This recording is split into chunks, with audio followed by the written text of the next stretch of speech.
Sir को ना फेंक अपने फलक पर गुरूर से, सर को ना फेंक अपने फलक पर गुरूर से, तू खाक से बना है तेरा घर जमीन है। सलाम, नमस्ते, सत श्री अकाल।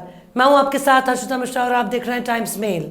इस वक्त फिल्म सिटी में कटोरा भरकर आंसू बहाने वाले एंकरों को एक बार से मातम करने की नौबत आ गई है। पहले तो इंडिया गठबंधन ने इनके 14 एंकरों के बाइकआउट का ऐलान करके बेइज्जत कर दिया, लेकिन इंडिया गठबंधन की बेइज्जत से ज़्यादा अदालत में बेइज्जती हो रही है। दरअसल 2000 के नोट में नैनो चिप खोजने वाले सुधीर चौधरी को कर्नाटक की कांग्रेस सरकार से पंगा लेना बहुत भारी पड़ गया। कांग्रेस सरकार ने सुधीर चौधरी की खबर को फर्जी और सांप्रदायिक करार देकर एफआईआर दर्ज करा दी है। अब सुधीर चौधरी को अपनी गिरफ्तारी का डर सताने लगा। बेचारे सुधीर चौधरी साहब इससे ही 100 करोड़ की दलाली में तिहाड़ की हवा खा चुके हैं। ऐसे में सुधीर चौधरी को हवालात का डर सताने लगा और वो भागे भागे अदालत का दरवाज़ा खटखटाने पहुंच गए। लेकिन गए तो थे अदालत में रसगुल्ला के चक्कर में, पर वहां रेवड़ी से काम चलाना पड़ा। और तो और कई बातें भी सुधीर चौधरी को सुननी पड़ी। अदालत ने सुधीर चौधरी को पत्रकार और पत्रकारिता का बहुत बड़ा मतलब समझा दिया, जिसकी उम्मीद सुधीर चौधरी को बिल्कुल भी नहीं थी। दरअसल सुधीर चौधरी ने अभी हाल ही में अपने शो ब्लैक एंड व्हाइट में कर्नाटक सरकार की एक स्कीम का हवाला देते हुए कांग्रेस की कर्नाटक सरकार को हिंदू विरोधी और अल्पसंख्यक हितैषी करार दिया। लेकिन जब कर्नाटक सरकार ने सुधीर की खबर को देखा, तब जाकर पता चला कि सुधीर चौधरी बिल्कुल फर्जी और मनगढ़ंत खबर चला रहे हैं। अब जब बीजेपी को खुश करने के लिए सुधीर चौधरी ने नंगेपन पर उतर गए, तब कर्नाटक सरकार ने सुधीर चौधरी की खबर फर्जी और मनगढ़ंत करार देने के साथ ही पुलिस में उनके खिलाफ एफआईआर भी दर्ज करा देती है। जिसके बाद सुधीर चौधरी अपनी खबर को सच्चा साबित करने के लिए एड़ी चोटी का जोर आजमाने में लग गए, पर शायद तिहाड़ की हवा उनको चैन से बैठने नहीं दे रही थी। इसलिए सुधीर बाबू ने केस दर्ज होने के बाद सीधे अदालत का रुख किया। लेकिन अदालत ने ब्लैक एंड व्हाइट करने वाला सुधीर बाबू को पत्रकारिता का ऐसा सबक सिखाया कि अगर सुधीर में जरा भी गैरत बाकी होगी तो पत्रकारिता करना ही छोड़ देंगे। आखिर कैसे अदालत से बेइज्जत होकर लौटे नैनो चिप वाले एंकर तिहाड़ी, बताएंगे आपको और भी बहुत कुछ। लेकिन आप अगर हमारे चैनल पर नए हैं और पहली बार हमारी वीडियो को देख रहे हैं, तो आप हमारे चैनल टाइम्स मेल को सब्सक्राइब कर लें, वीडियो को लाइक कर दें और बेल आइकन का नोटिफिकेशन बटन भी प्रेस कर दें, ताकि बिना देरी हमारी हर खबर आपको मिलती रहे। लौटते हैं अब खबर की तरफ।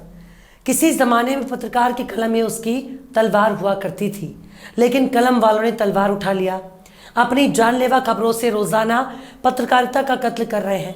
पत्रकारिता के नाम पर टीवी पर रौनक करने वाले एंकर और एंकराओं ने जब से न्यूज़ रूम पर कब्जा किया, तब से खबर के बजाय ग्लैमर परोसा जा रहा है। न्यूज़ स्टूडियो अब शॉपिंग मॉल बन चुके हैं, जहां खबरों को मनपसंद तरीके से काट छाट कर परोसा जा रहा है। लेकिन स्टूडियो के भीतर बैठे एंकर कब दंगाई बन गए, किसी को पता ही नहीं चला। सत्ता के बजाय विपक्ष से सवाल पूछने वाली गोदी मीडिया की हालत बीते 3 दिनों से खराब चल रही है। जब इंडिया गठबंधन 14 एंकरों की लिस्ट को जारी किया, तब से ही फिल्म सिटी में मातम पसरा है। पर सबसे ज़्यादा दिक्कत सुधीर चौधरी को हो रही है, क्योंकि Sudhir Chaudhary black and white का वो शख्स बन चुका है जिसके कैरेक्टर में ही ब्लैक है। कर्नाटक में जब से कांग्रेस की सरकार आई है, तब से ही गोदी मीडिया अपनी छाती पीट रहा है। बीजेपी से ज़्यादा गोदी मीडिया रुदाली पर उतर चुका है। बीजेपी से ज़्यादा गोदी मीडिया के एंकर कर्नाटक में कांग्रेस की सरकार बनने का अफसोस जता रहे हैं। ऐसे में कांग्रेस की कर्नाटक सरकार के खिलाफ ऐसी मनगढ़ंत खबरों को चलाने की होड़ लगी है कि अगर गोदी मीडिया की खबरों की पड़ताल होने लगे तो स्टूडियो में बैठने वाले दंगाई जेल में नजर आएंगे। पर सुधीर चौधरी ने पूरा का पूरा दंगा करने की तैयारी कर डाली थी। वो तो गनीमत है कि उनकी फेक न्यूज़ पकड़ा गई, वरना सुधीर चौधरी हिंदू और मुसलमानों के बीच दंगा करके ही दम लेता। लेकिन सुधीर चौधरी की फेक न्यूज़ पर केस दर्ज होने के बाद सुधीर चौधरी को खुद की गिरफ्तारी का डर सताने लगा। ऊपर से सोशल मीडिया पर उसके जल्दी जेल जाने की चर्चा तेज हो गई। ऐसे में सुधीर चौधरी ने कर्नाटक पुलिस की गिरफ्तारी से बचने के लिए अदालत का रास्ता चुना और फिर पहुंच गया कर्नाटक हाई कोर्ट। लेकिन कर्नाटक हाई कोर्ट उसके जख्मों को कुचेरना शुरू कर दिया। कर्नाटक हाई कोर्ट से सुधीर चौधरी को गिरफ्तारी से अगली सुनवाई तक के लिए राहत दे दी गई है, पर समझा दिया कि सुधीर बाबू को हर हाल में कर्नाटक पुलिस की जांच का सामना करना पड़ेगा। बार एंड बेंच के रिपोर्ट के मुताबिक जस्टिस हेमंत चंदन गौजर की बेंच ने सुनवाई करते हुए कहा कि चौधरी ने अपनी न्यूज़ रिपोर्ट में जिक्र किया कि कर्नाटक सरकार की योजना का फायदा केवल अल्पसंख्यकों को दे रही है और हिंदुओं को नहीं दे रही। ये पहली ही नज़र में जांच का मामला बनता है। मतलब अदालत जब कर्नाटक सरकार की योजना और सुधीर चौधरी के दावे की जांच कराना चाहती है। बेंच ने मामले की सुनवाई के बाद आदेश पारित करते हुए कहा कि हिरासत में लेकर पूछताछ की जाने की ज़रूरत नहीं है, क्योंकि जो जानकारी चाहिए वो पहले से सार्वजनिक रूप से मौजूद है। इसलिए कर्नाटक पुलिस अगली सुनवाई तक कोई सख्त कार्रवाई ना करे। मामले की अगली सुनवाई अब 4 दिन बाद यानी 20 सितंबर को होगी। कुल मिलाकर सुधीर चौधरी के पास गिनती के 4 दिन बचे हैं। उसके बाद उसका क्या होगा यह अगली सुनवाई के बाद पता चलेगा। लेकिन इतना तो तय है कि सुधीर चौधरी को अदालत ना कोई बहुत बड़ी राहत नहीं दी है। दरअसल बीते 13 सितंबर को सुधीर चौधरी के खिलाफ कर्नाटक में मामला दर्ज किया गया। शिकायत में इल्जाम लगाया गया कि उन्होंने एक सरकारी योजना के बारे में गलत जानकारी दी। इस मामले का ताल्लुक 11 सितंबर के ब्लैक एंड व्हाइट शो से है, जिसे आज तक पर सुधीर चौधरी होस्ट करते हैं। अपनी इसी कार्यक्रम में सुधीर चौधरी ने कहा कि कर्नाटक अल्पसंख्यक विकास निगम ने एक योजना लॉन्च की है जिसमें कमर्शियल गाड़ियों के लिए सब्सिडी दी जाएगी, लेकिन ये सिर्फ धार्मिक अल्पसंख्यकों के लिए है, हिंदुओं के लिए नहीं।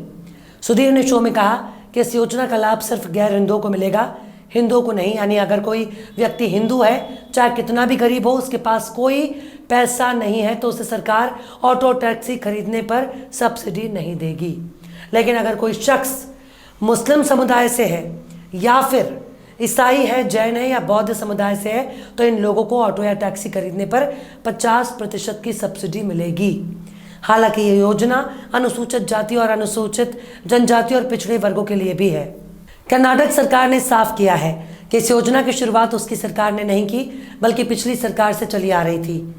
कर्नाटक की सूचना और ग्रामीण विकास मंत्री प्रियंका खड़गे ने कहा कि आज तक का एंकर जानबूझकर सरकारी योजनाओं के बारे में गलत जानकारी फैला रहा है। ये जानबूझकर और बदनीयती से किया गया काम है। इसके बाद कर्नाटक अल्पसंख्यक विभाग के एक अधिकारी की शिकायत पर आज तक चैनल और सुधीर चौधरी के खिलाफ गंभीर धाराओं में केस दर्ज किया गया। अदालत ने सुनवाई के दौरान स्टेट एडवोकेट जनरल के शशि किरण शेट्टी ने हाईकोर्ट को बताया कि अभी भी चैनल से उसे जानकारी को हटाया नहीं गया। लाइव लॉ के मुताबिक हाईकोर्ट ने कहा कि मीडिया का काम लोगों तक सही जानकारी पहुंचाना है, गलत जानकारी शेयर करना मीडिया का काम नहीं है। ये सिर्फ धार्मिक अल्पसंख्यकों को लाभ देने वाली योजना नहीं है, ना ही ये सिर्फ अल्पसंख्यकों तक सीमित है। मुख्य आरोप ये था कि सरकार सिर्फ अल्पसंख्यकों को योजना प्रदान कर रही है और हिंदुओं को वंचित कर रही है। मामले की जांच के लिए प्रथम दृष्टया का मामला दर्ज किया गया। लाइव लॉ की रिपोर्ट के मुताबिक एफआईआर में कहा गया कि 11 सितंबर को एक न्यूज़ प्रोग्राम में चौधरी ने दावा किया कि कर्नाटक सरकार केवल अल्पसंख्यकों को योजना का लाभ प्रदान कर रही है, गैर अल्पसंख्यक हिंदुओं को नहीं, और वो राज्य में अल्पसंख्यक तुष्टीकरण कर रही है। कर्नाटक के मंत्री प्रियंका खड़गे ने सोशल मीडिया पर इस रिपोर्ट का खंडन किया और कहा कि ये योजना पिछली सरकार द्वारा शुरू की गई थी।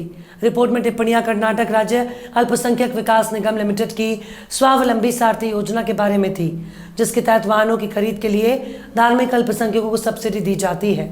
शिकायत करने वाले अफसर ने इल्जाम लगाया कि सुधीर चौधरी ऐसी खबरें प्रकाशित कर राज्य में सांप्रदायिक सौहार्द बिगाड़ने की साजिश रच रहे हैं। मतलब सरकारी अफसर सीधे तौर पर सुधीर चौधरी की मंशा पर सवाल उठा रहा है, जिसके लिए सुधीर चौधरी और उनकी खबरें पहले ही बदनाम हैं। ऐसे में महज चंद दिनों की मोहलत बाकी है।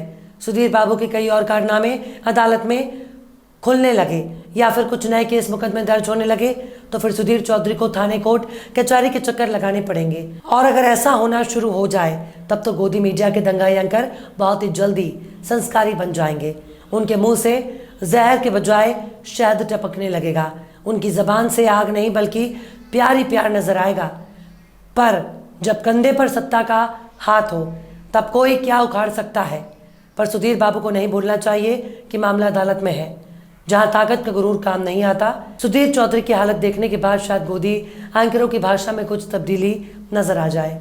इंडिया गठबंधन के बायकॉट के बाद शायद इसका असर भी नजर आने लगेगा। अब तो सुधीर चौधरी के लिए अगली सुनवाई का इंतजार करना काफ़ी महंगा नजर आ रहा होगा। लेकिन अदालत के कहे गए शब्द सुधीर चौधरी को गौर से सुनना चाहिए, क्योंकि अदालत ने जो कुछ भी पत्रकार और पत्रकारिता के बारे में कहा वो बहुत बड़ी बात है, जो सुधीर चौधरी को गुरूर को चूर चूर कर रहा है। बहरहाल चलते चलते आखिर में मुजाहिद फराज ने भी क्या खूब फरमाया है। फसाद कत्ल तअस्सुब फरेब मक्कारी, फसाद कत्ल तअस्सुब फरेब मक्कारी, सफ़ेद पोशों की बातें हैं, क्या बताऊं मैं। फिलहाल इस वीडियो में बस इतना ही। ये वीडियो आपको कैसा लगा कमेंट बॉक्स में ज़रूर बताइएगा। वीडियो पसंद आए तो लाइक करें। हमारे वीडियो लिंक को फेसबुक, ट्विटर, व्हाट्सएप पर अपने रिश्तेदार, यार, दोस्तों को भी शेयर करें और बेबाक, निष्पक्ष, स्वतंत्र पत्रकारिता को सपोर्ट करने के लिए आप हमारे चैनल टाइम्स मेल को ज़रूर से सब्सक्राइब करें। और हाँ, बेल आइकन की घंटी वाली बटन भी आप ज़रूर से दबा दें ताकि आपको हमारे आने वाले नए वीडियो की नोटिफिकेशन फ़ौरन ही मिल जाए। फिर मिलते हैं किसी और वीडियो में एक नई खबर के साथ। हर्षिता मिश्रा को दीजिए इजाज़त। जय हिंद। तो देख लिया आपने हमारे इस वीडियो को। हमें उम्मीद है कि आपने हमारे वीडियो को लाइक किया होगा और दूसरों को भी शेयर किया होगा। अगर अभी तक आपने हमारे चैनल टाइम्स मेल को सब्सक्राइब नहीं किया है तो जल्दी से सब्सक्राइब कर दें और बेल आइकन भी प्रेस कर दें।